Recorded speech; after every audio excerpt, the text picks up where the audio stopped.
کہا؟ انہوں نے بتایا ایسا ایسا ایسا ہوا، اور یہ بھی بتایا کہ انہوں نے مجھ کو اپنا کردہ دیا۔ کیسا تعلق تھا استاذ و شاگرد کے درمیان۔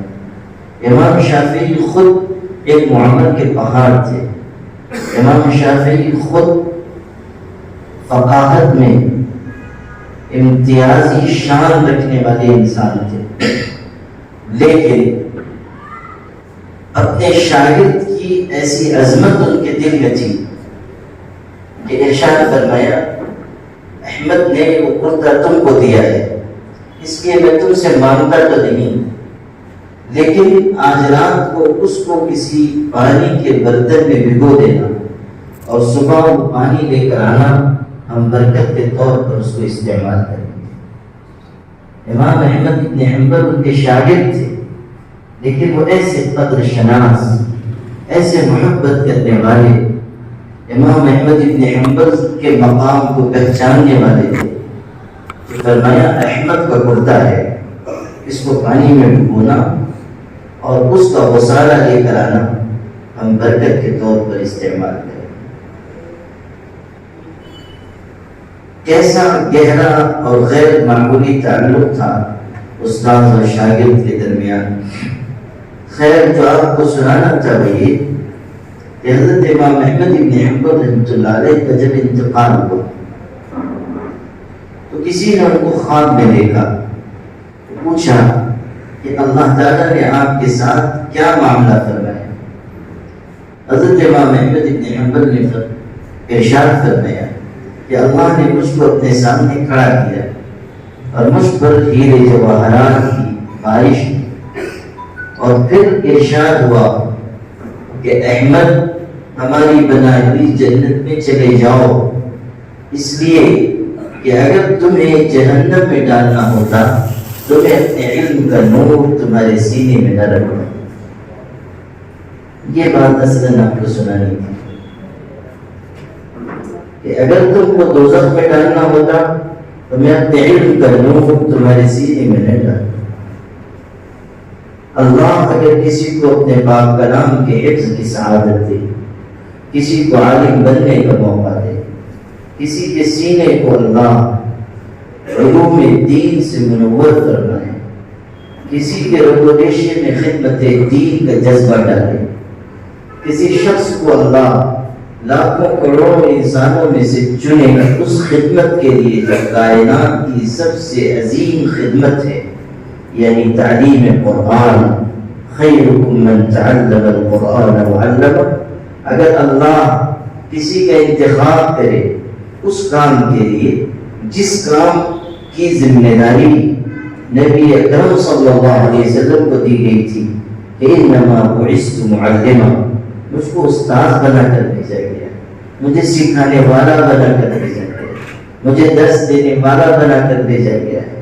اگر اللہ تعالیٰ کی طرف سے کسی کو یہ نعمت ملتی ہے تو اسے دل سے اللہ کا شکر ادا کرنا چاہیے اور اس نعمت کی غیر معمولی قدر کرنی چاہیے۔ کوئی عالم، کوئی حافظ، کوئی مکتب کا مدرس، کوئی استاد، کوئی مدرسے کا معلم یہ نہ سمجھے کہ وہ کمتر ہے۔ اللہ نے اس شخص کو وہ خدمت دی ہے جو کائنات کی افضل ترین خدمت ہے۔ خیرکم من تعلم القرآن وعلمہ، قرآن سیکھنا یا سکھانا یہ افضل ترین وظیفہ ہے کائنات۔ بہت سے ہمارے مکاتب کے مدرسین ہوتے ہیں، اس مجمع بھی مکتب کے لوگ ہوں گے، ان سے پوچھا جائے کیا کرتے ہیں تو ان کو تھوڑا تکلف ہوتا ہے، تھوڑا وہ شرماتے ہیں، آپ کیا کرتے ہیں تو ان کو تکلف ہوتا ہے۔ بس اوقات تو ایسے شرمانے لگتے ہیں گویا کہ ایجاب و قبول کروایا جاتا ہے، حالانکہ آج کل ایجاب و قبول کے وقت بھی لوگ شرماتے نہیں۔ آج کل تو ماشاءاللہ جرأت مند قسم کے نوشا آیا کرتے ہیں۔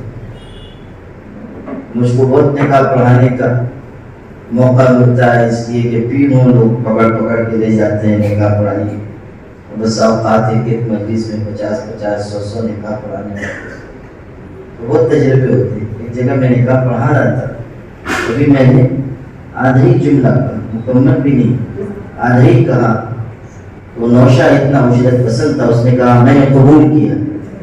میں نے کہا اللہ کے بندے کچھ تو صبر کر، تیری مخطوبہ کو کون بھگا کر لے جا رہا ہے، اتنی اجرت کی کیا ضرورت ہے؟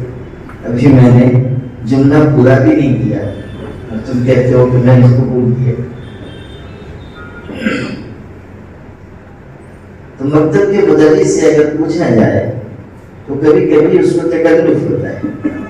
میں ہمیشہ یہ کہا کرتا ہوں کہ آپ کو شرمانے کی، جھجکنے کی یا تکلف محسوس کرنے کی ضرورت نہیں ہے۔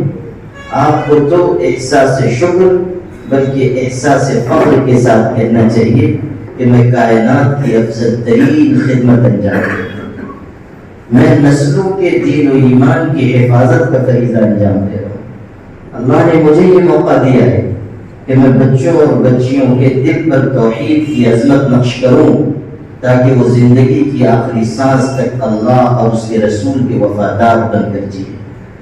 مکتب کے مدرس کی خدمت معمولی نہیں۔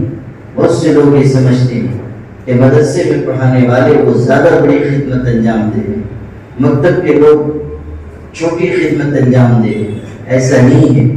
مکتب میں جو شخص پڑھا رہا ہے وہ بنیاد فراہم کر رہا ہے، وہ عمارت کے لیے بنیاد کے پتھر رکھ رہا ہے۔ اب عمارت اگر آسمان تک بھی جائے گی تو وہ ممنون احسان ہوگی اس انسان کی جس نے بنیاد کا پتھر رکھا تھا۔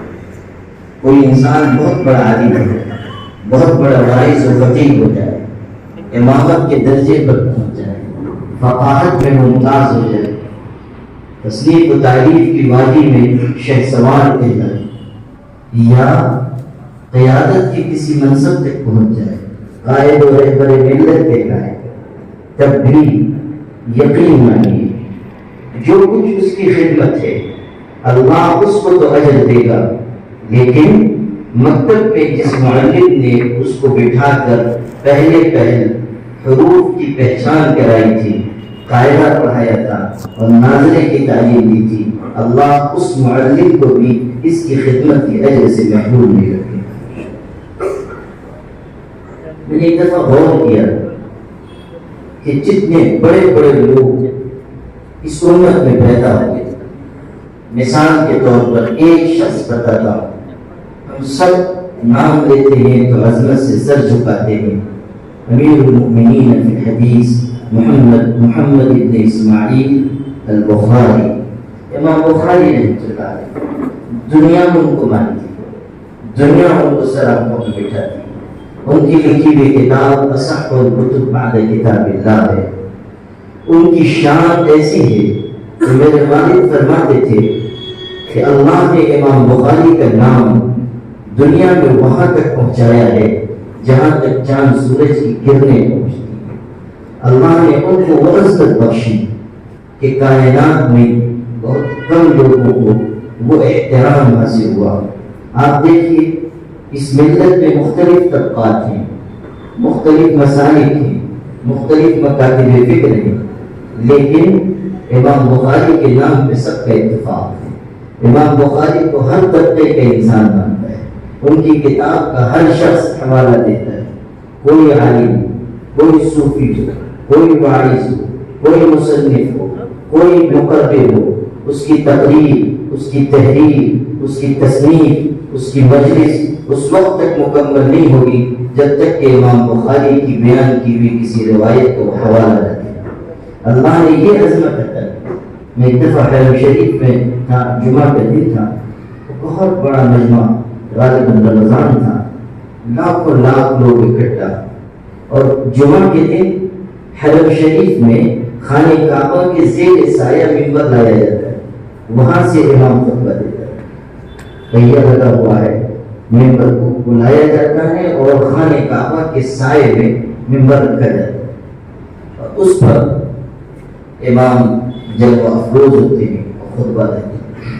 اس دن شیخ عبدالرحمن سدیس خطبہ دے رہے تھے، جمعہ کا دن تھا، لاکھوں لاکھ انسانوں کا مجمع تھا، پوری دنیا سے آئے ہوئے مسلمان اس میں کتنے بڑے بڑے علماء، کتنے صلحاء، کتنے اتقیاء، کتنے بزرگان دین، کتنے اللہ کے چاہنے والے لوگ ہوں گے، اور دنیا کے کس کس خطے سے آئے ہوں گے، اور عربی النسل امام تقریر کر رہا ہے، خطبہ دے رہا ہے جمعہ کا حرم شریف خانہ کعبہ کے زیر سایہ۔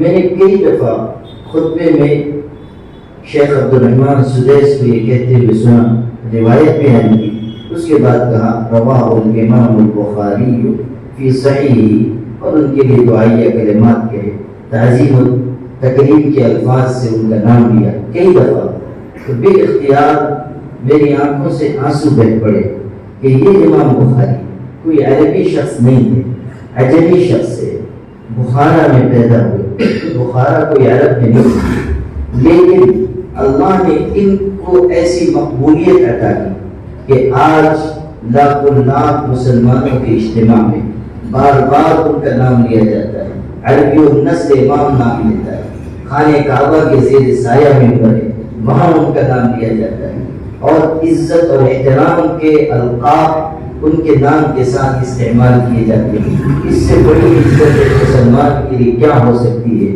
کہ جمعہ کا خطبہ ہونا، خانہ کعبہ کے زیر سایہ منبر ہے، اور وہاں سے اس کا نام پکارا جا رہا ہے، ایک بار نہیں بار بار۔ جمعہ کا کون سا خطبہ ہوگا حرمین کا جس میں امام بخاری کا نام نہ آتا ہو؟ یہ وہ شخص ہے کہ جب اپنے زمانے میں لوگوں کی ناقدری کا وہ شکار ہوئے تو اپنے وطن سے نکال دیے گئے، جلا وطن ہوئے، خطر میں گئے تھے، رمضان گزر رہا ہے اور جلا وطن کر دیے گئے، اور ایسی حالت میں عید قریب آ رہی ہے کہ ان کا دل رنجیدہ اور پریشان ہے، اور انہوں نے اس وقت اللہ کے حضور میں دعا مانگی کہ اے کریم، تیری بنائی ہوئی زمین اب میرے لیے تنگ ہو گئی ہے، اس لیے تو مجھ کو دنیا سے اٹھا لے۔ ایسی وہ درد دعا مانگی، اور اللہ تعالیٰ نے ان کی دعا قبول کی، اور ان کا وصال ہوا، عید کے دن تدفین ہوئی، وطن سے دور انتقال ہوا، جلا وطنی کی حالت میں بحالت مسافرت انتقال ہوا۔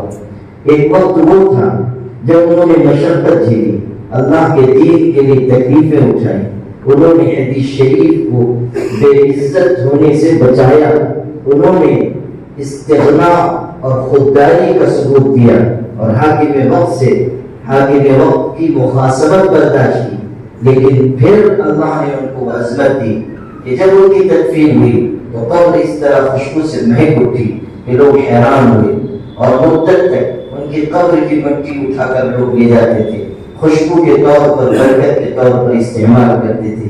ایک وقت وہ پریشانی کا تھا، اور آج یہ عظمت کا دور ہے۔ یاد رکھیے کہ اللہ تعالیٰ مشاکل اور پریشانیوں کے مرحلے سے گزرنے کے بعد ہی عزت عطا کرتا ہے۔ اللہ مجاہدات کے نتیجے میں انسان کو آگے بڑھاتا ہے۔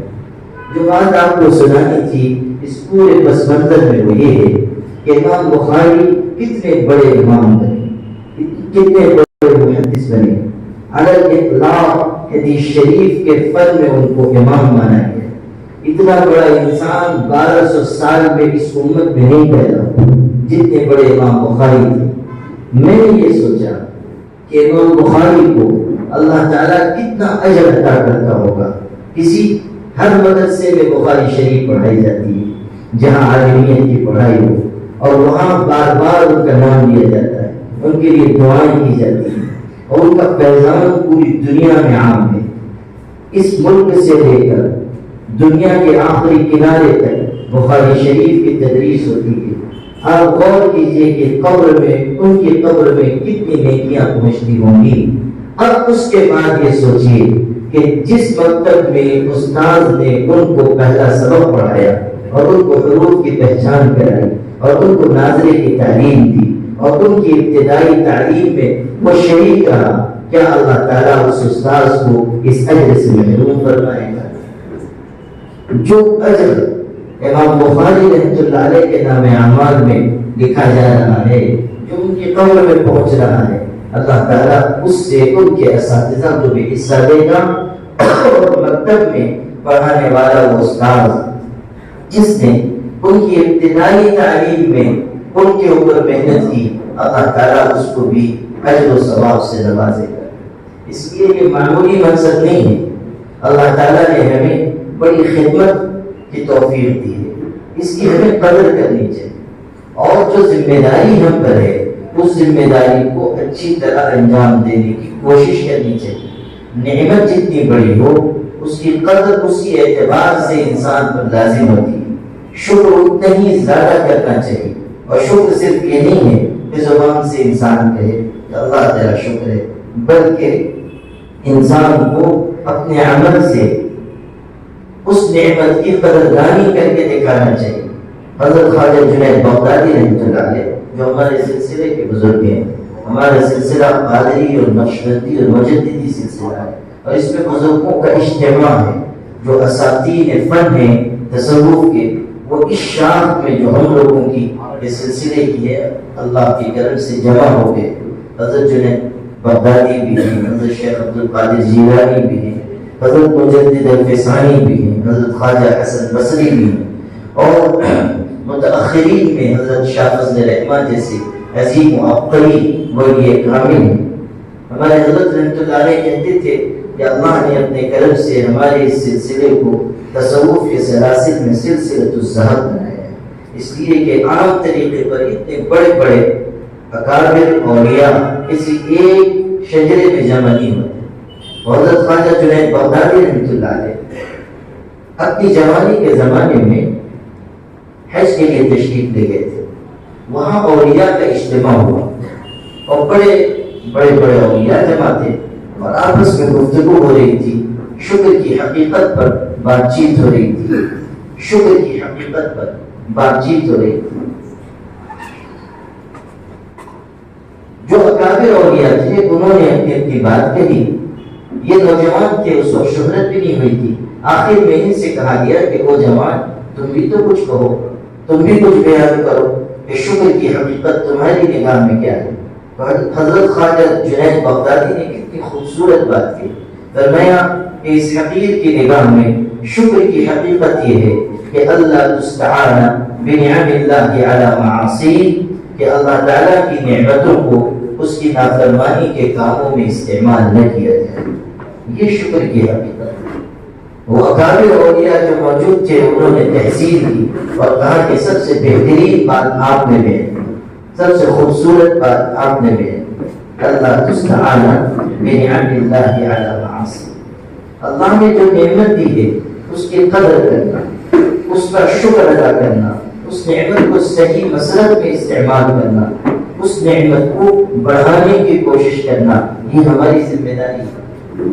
یہ جو ہم پڑھ رہے ہیں، یہ جو ہم پڑھا رہے ہیں، کیا مقصد ہے ہمارا؟ قرآن مجید سے پوچھئے کہ ہمارے پڑھنے پڑھانے کا مقصد کیا ہے، تو قرآن آپ کو جواب دے گا کہ کونوا ربانیین بما کنتم تعلمون الکتاب وبما کنتم تدرسون۔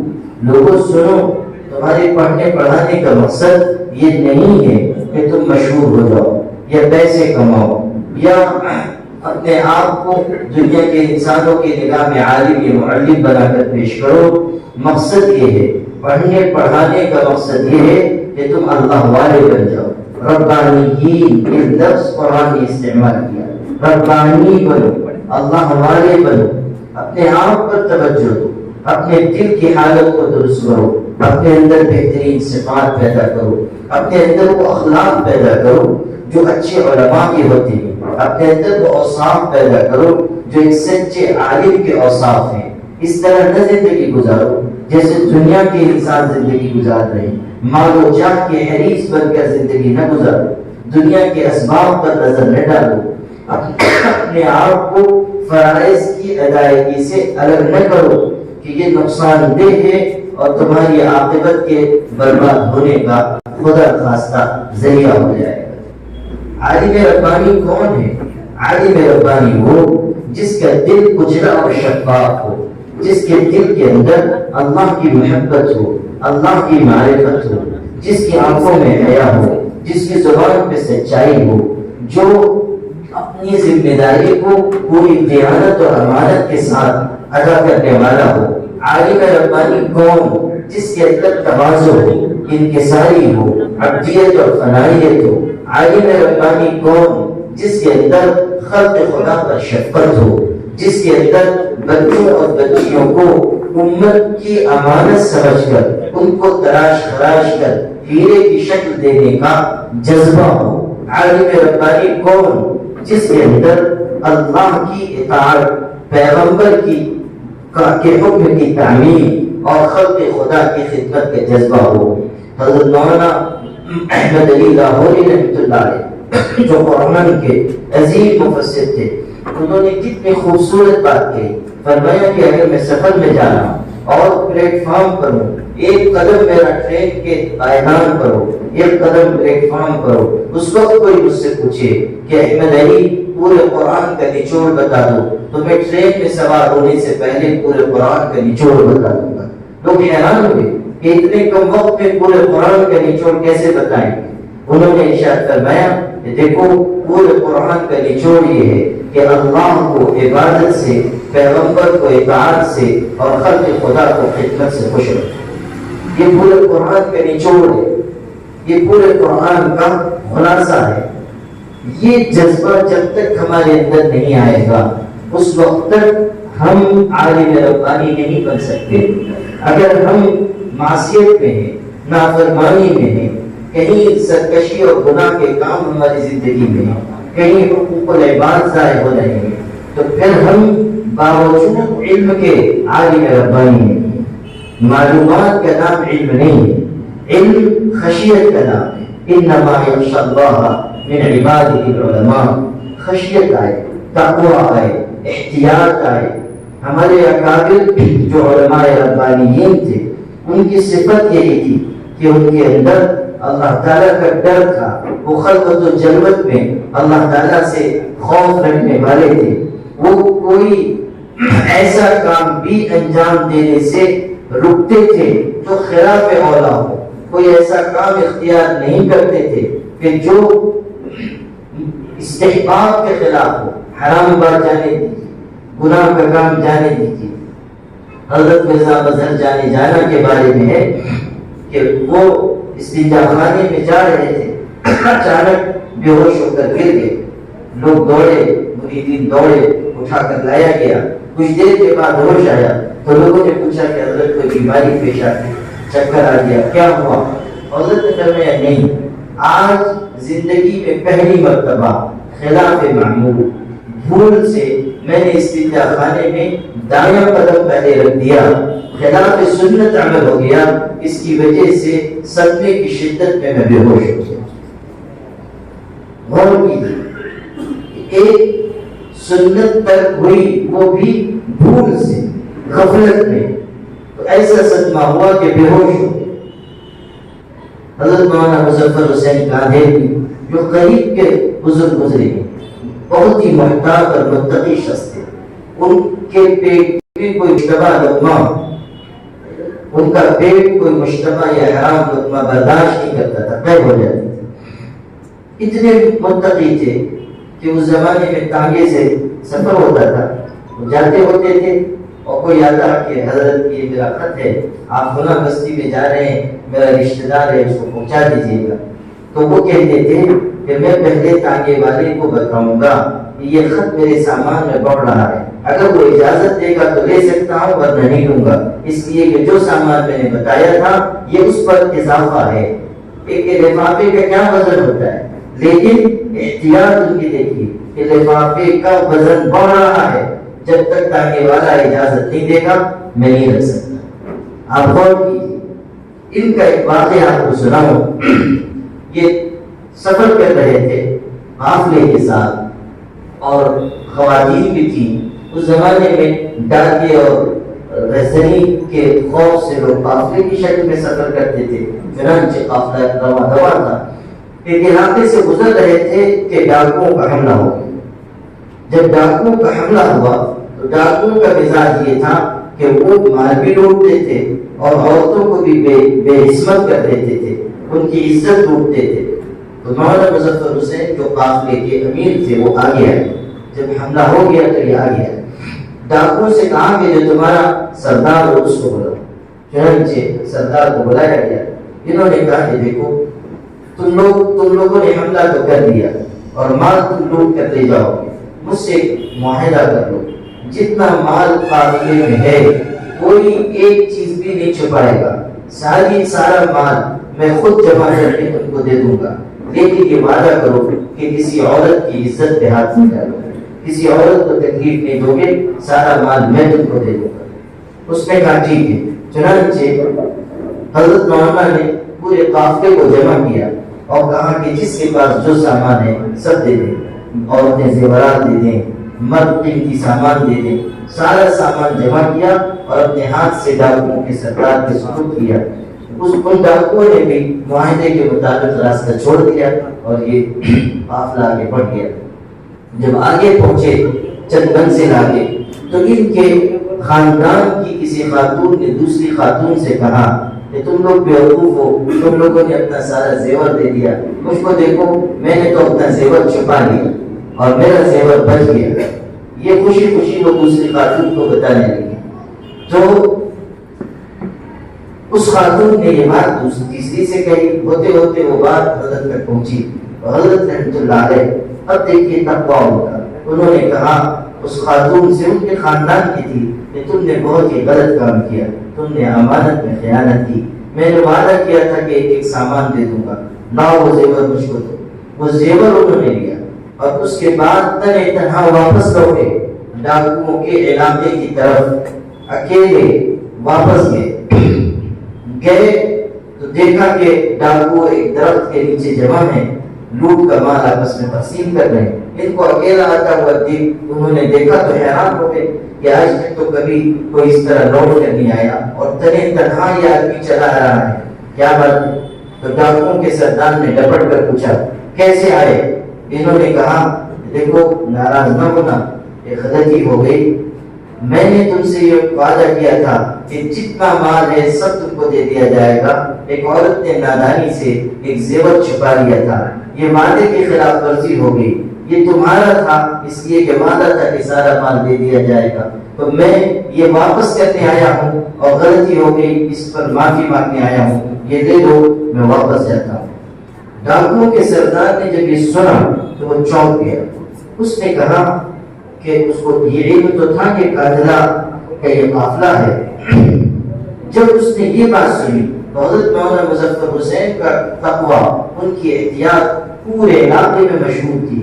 اس کا ذہن اس طرف گیا کہ کہیں یہ وہی عالم تو نہیں ہے, اس لیے کہ ایسی احتیاط سوائے شخص کی کسی میں نہیں ہو سکتی. تو انہوں نے کہا, اس ڈاکو نے کہا کہ کہیں آپ قافلہ کے مولانا مظفر حسین تو نہیں ہے؟ انہوں نے کہا کہ حسین تو میں ہی ہوں, عالم تو خیر نہیں ہوں, لیکن مظفر حسین میرے ہی نام ہے.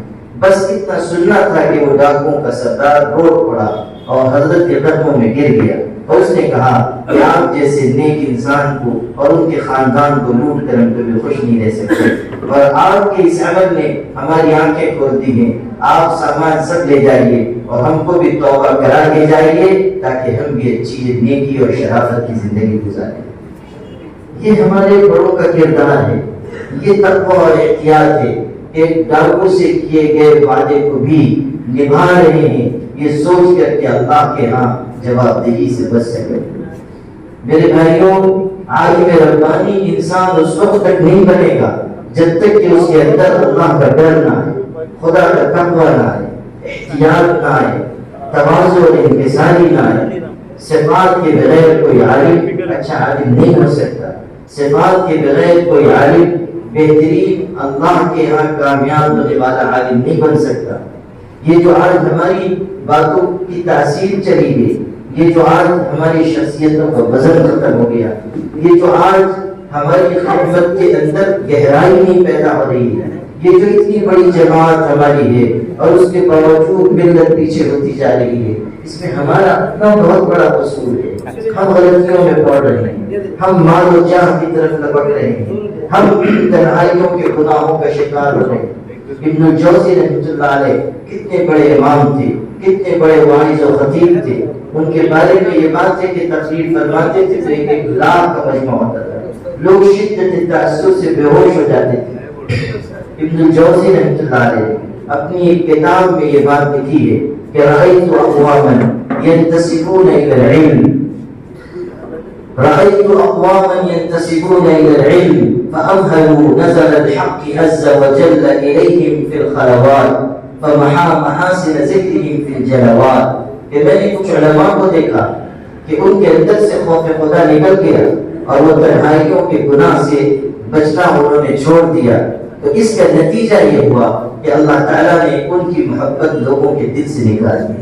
فمحا محاسن ذکرهم في الجلوات فکانوا موجودین کالمعدومین. وہ لوگ ایسے ہیں گویا کہ موجود نہیں، موجود ہیں مگر غائب ہیں. فکانوا موجودین کالمعدومین، وہ موجود ہیں مگر ایسے جیسے غائب ہیں. کوئی ان کو پوچھنے والا نہیں، کوئی ان کا پرسان حال نہیں. لا حلاوت لرؤیتہم، کوئی ان کے دیکھنے میں کوئی مٹھاس نہیں، کوئی حلاوت نہیں، کوئی کشش نہیں. ولا قلب يحن الى لقائهم، اور نہ کسی دل میں ان کی طرف کوئی میلان پیدا ہوتا ہے. یہ کس وجہ سے کہ گناہ اور نافرمانی سے انہوں نے بچنا چھوڑ دیا. خاص طریقے پر وہ گناہ جو انسانی نگاہوں سے پوشیدہ ہیں، اللہ تعالیٰ اس کی وجہ سے انسانوں کو معاشرے اور سماج میں ذلت اور رسوائی کے پائران تک پہنچا دیتا ہے.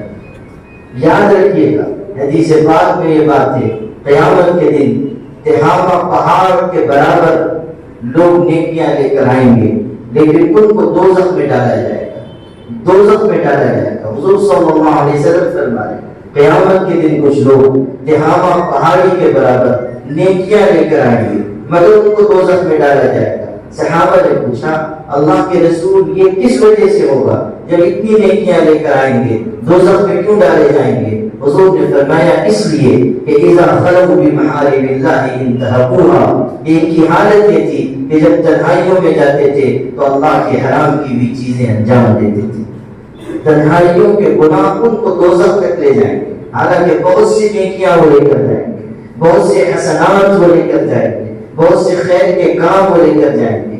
میرے بھائیوں، ایک ایک مسلمان شخص کو اور خاص طریقے پر صاحب علم کو اپنے آپ کو ہر چھوٹے بڑے گناہ سے بچانا ہوگا. گناہ اس گھن کی طرح ہے جو اناج کو اندر سے کھا کر کھوکھلا کر دیتا ہے. گناہ انسان کے اندر کی صلاحیتوں کو، اس کی صفات کو، اس کے بہترین اوصاف کو، اس کے علم کی نورانیت کو، اس کی خدمت کی تازگی کو کھا کر ختم کر دیتے ہیں اور اندر سے انسان کھوکھلا ہو جاتا ہے. باہر وہ کتنی ہی اچھی تقریر کرے، باہر وہ کتنی ہی پارسائی ظاہر کرے، باہر لوگ اس کو کتنے ہی ماننے والے کیوں نہ ہوں، لیکن اندر سے وہ کھوکھلا ہو جاتا ہے اور آخرت میں اللہ کے ہاں ذلت و رسوائی سے دوچار کر دیا جائے گا. سارے پردے قیامت کے دن ہٹ جائیں گے. آج کوئی انسان اپنے بارے میں چاہے کتنے ہی دعوے کیوں نہ کرے، لیکن اسے یاد رکھنا چاہیے کہ قیامت کا دن وہ ہوگا کہ یوم تبلی السرائر فما لہ من قوت ولا ناصر. اس دن تو سینوں کے راز ظاہر ہو جائیں گے، سینوں کے بھید ظاہر کر دیے جائیں گے، کوئی عمل چھپا نہیں رہ جائے گا. یا بنی انہا ان تک مثقال حبۃ من خردل فتکن فی صخرۃ او فی السماوات او فی الارض. اے بیٹے، حضرت لقمان نصیحت کر رہے ہیں، بیٹے اگر تو رائی کے دانے کے برابر کوئی گناہ کرے گا، زمین آسمان میں کہیں چھپ کر کرے گا، کسی چٹان میں گھس کر کرے گا، یاد رکھ قیامت کے دن اللہ اس گناہ کو حاضر کر دے گا. یأتی بہ اللہ اس گناہ کو حاضر کر دے گا. کوئی چیز اللہ کی نگاہ سے چھپی ہوئی نہیں ہے. ان اللہ کان علیکم رقیبا، اللہ تم کو دیکھ رہا ہے. قیامت کی سختیوں کو یاد کرو، قیامت کے دن کی پیشی کو یاد کرو، قیامت کے دن کے احوال کو یاد کرو، قیامت کے دن اللہ تعالیٰ کا جو غضب نازل ہو رہا ہوگا اس کو یاد کرو. اور پھر یہ کہ ہمارے برے اعمال پیش کیے جائیں گے، دفتر کھول دیے جائیں گے. اس دن کی ذلت و رسوائی سے بڑھ کر اور کون سی ذلت ہوگی؟ سیدنا شیخ عبد القادر جیلانی کتنے بڑے شخص تھے. حج کے موقع پر عرفات کے میدان میں لوگوں نے ان کو دیکھا کہ کنکریوں پر ننگے سر کنکریوں پہ پیشانی رکھے ہوئے ہیں اور زور زور سے رو رو کر دعا مانگتے ہیں کہ اللہ مجھ گنہگار کو قیامت کے دن معاف فرما، اور اگر میں معاف کیے جانے کے لائق نہ ہوں تو آخرت میں مجھ کو نابینا بنا کر اٹھانا، تاکہ قیامت کے دن نیکوں کے سامنے شرمندہ نہ ہونا پڑے۔ یہ حضرت شیخ عبد القادر جیلانی رحمۃ اللہ علیہ فرمائے۔ کتنی بڑی شخصیت ہے، کتنے بڑے انسان ہیں، کتنے بڑے متقی ہیں، لیکن خوف خدا کا یہ عالم ہے، اور اللہ تعالیٰ کے دربار میں پیشی کا ایسا احساس ہے۔ میرے بھائیوں، یہ احساس، آخرت میں پیشی کا یہ خیال ہم سب کے دل میں بھی آنا چاہیے کہ آخرت میں ہمیں اللہ کی بارگاہ میں جانا ہے، آخرت میں ہمیں اللہ تعالیٰ کے سامنے جواب دہ ہونا ہے۔ حدیث میں ہے لا تزال قدم عبد یوم القیامت حتی یسأل عن 40، قیامت کے دن کسی انسان کے قدم اپنی جگہ سے اس وقت تک ہل نہیں سکتے جب تک کہ وہ 4 سوالوں کا جواب نہ دے دے۔ پوچھا جائے گا زندگی کہاں گزار کر آیا، جوانی کہاں گزار کر آیا، مال کہاں سے کمایا اور کہاں خرچ کیا، اور علم کے بارے میں پوچھا جائے گا کہ اپنے علم پر کتنا عمل کیا۔ آج تو مقرر ہیں، آج تو واعظ و خطیب ہیں، آج تو مصنف اور محرر ہیں، آج تو مبلغ ہیں، آج تو استاد ہیں، لیکن کل قیامت کے دن اللہ کی بارگاہ میں جواب دہی طے ہے کہ عن علمہ ماذا عمل فی، اپنے علم پر کتنا عمل کیا۔ کوئی انسان اگر مسند درس پر بیٹھا ہے، کوئی انسان اگر مسند مشیخت پر بیٹھا ہے، وہ بھی یہ سمجھے کہ عن علمہ ماذا عمل فی، قیامت کے دن اس سے سوال ہونے والا ہے۔ آج اگر مال کے سلسلے میں وہ بے احتیاطی کر رہا ہے، آج اگر وہ جاہ و شہرت کے پیچھے دوڑ رہا ہے، آج اگر وہ اسباب دنیا کا حریص بنا ہوا ہے، آج اگر وہ امیروں اور دنیا کے مالداروں کی جواسائی کر رہا ہے، ان کے ارد گرد تمام کر رہا ہے، خوشامد اور تمکن کا راستہ اختیار کر رہا ہے، تو اس کو سمجھ لینا چاہیے کہ آخرت میں اللہ کی بارگاہ میں اس کی جواب دہی بہت سنگین ہونے والی۔ ہمارے اندر استغنا ہو، ہمارے اندر خودداری ہو، ہمارے اندر اللہ تعالیٰ پر توکل ہو، ہمارے اندر اعتماد علی اللہ ہو۔ شیخ سعید حلبی کتنے بڑے عالم تھے، دمشق کی جامع مسجد میں درس حدیث دیتے تھے، شیخ علی طنطاوی کے استاذ تھے۔ ابراہیم پاشا نے جب ملک شام فتح کیا، سارے لوگ کے مبارکباد دیں، یہ نہیں کہ لوگوں نے ابراہیم پاشا کو انتخاب بہکایا، اکسایا کہ وہ بہت مغرور ہیں اور ایسے ہیں ویسے ہیں، ان کو قتل کر دیا جائے۔ بادشاہ نے بھی طے کر دیا، جلوس لے کر نکلا، سپاہی ساتھ تھے، لشکر ساتھ تھے، آیا مسجد میں داخل ہوا، شیخ اس وقت درس دے رہے تھے، اور کہ لوگ کہتے ہیں اس دن پیر میں درد تھا، یہ جان بوجھ کر پیر پھیلا کر درس دے رہے تھے۔ آیا، اس نے چاہا کہ کوئی سپاہی آگے بڑھے اور گردن اتار دے، لیکن شیخ کی ایسی ہیبت تھی، ایسا روح و جلال تھا کہ سارے سپاہیوں کے بازو شل ہو گئے، کسی کو آگے بڑھنے کی ہمت نہ ہوئی۔ اقبال نے کہا تھا نہ تاج و تخت میں نہ لشکر و سپاہ میں ہے، جو بات مرد قلندر کی بارگاہ میں ہے۔ یہ روح و دبدبہ طاری ہوا اور شیخ پڑھا رہے ہیں، یہ آ کر کھڑا ہے، اور ایسی پر اثر باتیں ان کی زبان سے نکلی کہ بادشاہ رو پڑا، دل نرم ہو گیا، وہیں سے واپس ہوا، اپنے محل گیا، اپنے خادم خاص کو بلایا، 1000 اشرفیوں کی تھیلی دی، کہا کہ حضرت کے پاس لے جاؤ، نذرانہ پیش کرنا، میرا سلام کہہ دینا، یہ نذر ان کی خدمت میں پیش کر دو۔ لے جایا گیا، خادم آیا، نذرانہ پیش کیا، حضرت نے فرمایا سلم علی سیدک وقل له ان من یمد رجلیہ فلا یمد یدیہ، اپنے آقا سے میرا سلام کہہ دینا اور اس کو یہ پیغام دینا کہ جو شخص اپنے پیر پھیلاتا ہے وہ کبھی اپنے ہاتھ نہیں پھیلایا کرتا۔ نذرانہ رد کر دیا اور کہا کہ جو شخص پیر پھیلاتا ہے وہ کبھی ہاتھ نہیں پھیلاتا۔ استغنا کی دولت تھی، خودداری کی دولت تھی، توکل علی اللہ کا سرمایہ ان کے پاس تھا۔ ہم بھوکی سوکھی پر گزر بسر کرنے، لیکن رونق و زینت دنیا کی طرف نگاہ اٹھا کر نہ دیکھیں۔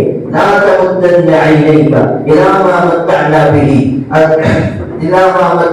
به، جو ہم نے دنیا کے انسانوں کو دیا ہے اس کی طرف تم نگاہ اٹھا کر نہ دیکھو۔ کس کو کہا گیا؟ ہمارے آقا حضرت محمد مصطفیٰ صلی اللہ علیہ وسلم سے کہا جاتا ہے۔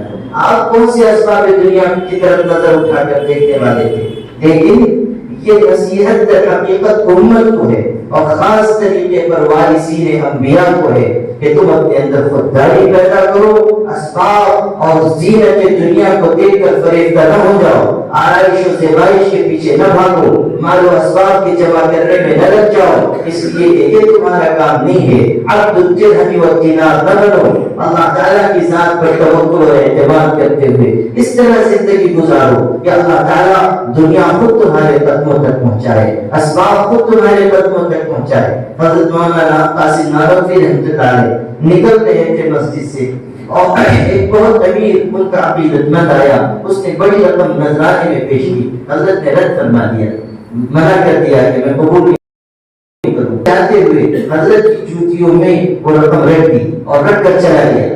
جب حضرت مسجد سے نکلنے لگے اور خادم نے جوتیاں رکھی تو اس میں نوٹ بھرے ہوئے تھے، پیسے رکھے ہوئے تھے۔ حضرت نے قدم آگے بڑھایا تو وہ نوٹ سب سامنے۔ حضرت نے خادم سے کہا کہ دیکھو، دنیا دار بھی دنیا کماتے ہیں اور ہم کو بھی اللہ اسباب دیتا ہے، لیکن فرق یہ ہے کہ وہ دنیا کے پیچھے بھاگتے ہیں اور دنیا ہمارے پیچھے بھاگتی ہے، ہمارے قدموں میں آتی ہے۔ جب ایران فتح ہوا تھا، کسرا کی حکومت ٹوٹی تھی، تو اس وقت بیت المال کے ناظم کے پاس ایک غریب مفلس انسان آیا، ایک بڑا بوریا لے کر آیا، چہرے پر رومال ہے، اس نے وہ بوریا پیش کیا۔ بیت المال کے ناظم نے پوچھا کیا ہے؟ اس نے کہا کہ اس میں کسرا کا تاج ہے۔ وہ اتنا قیمتی تاج تھا، ہیرے جواہرات اس میں لگے ہوئے تھے اور اتنا وزنی تھا کہ انسان اس کو اپنے سر پر برداشت نہ کر سکے۔ سونے کی زنجیروں میں وہ تاج لٹکتا تھا اور بادشاہ سے بیٹھ جاتا تھا اور اس میں سر ڈال دیتا تھا۔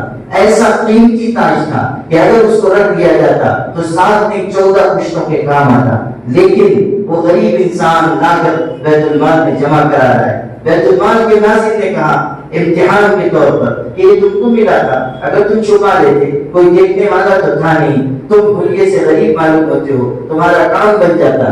اس شخص نے کتنا خوبصورت جواب دیا، کہنے لگا کہ یہ تاج جس انسان کے سر پہ تھا اس کو بچا نہ سکا، میرے قدموں میں ہے، مجھ کو کیا نفع دے گا۔ جب یہ بات اس نے کہی تو بیت المال کے ناظم متاثر ہوئے، انہوں نے کہا کہ چہرے سے رومال ہٹائیے، میں دیکھنا چاہتا ہوں کہ ایسا مخلص متقی انسان ہمارے لشکر میں کون ہے۔ اس شخص نے کہا ہرگز نہیں، میں اپنے چہرے سے رومال نہیں ہٹاؤں گا، جس اللہ کے لیے میں نے یہ عمل کیا ہے اس اللہ کے ہاں میرا نام لکھا گیا، اب میں نہیں چاہتا کہ دنیا مجھ کو پہچانے۔ یہ کہہ کر وہ شخص واپس لوٹ گیا۔ یہ ہماری تعریف ہے، یہ ہمارے بڑوں کی زندگی گزارنے کا طور طریقہ ہے۔ میرے بھائیوں، یاد رکھنا، جب تک ہمارے اندر استغنا نہیں آئے گا، توکل نہیں آئے گا، شکر اور صبر کے جذبات نہیں آئیں گے، جب تک حقوق اللہ اور حقوق العباد کی ادائیگی کی فکر نہیں پیدا ہوگی، اس وقت تک ہم چاہے کتنے ہی بڑے مدرس ہو جائیں، چاہے کتنے ہی بڑے عالم کہلائیں، اللہ کی نگاہ میں عالم ربانی نہیں ہو سکتے۔ كونوا ربانيين بما كنتم تعلمون الكتاب وبما كنتم تدرسون۔ ہمارا سرمایہ علم و عمل کی اجتماعیت کا ہے، ہمارا سرمایہ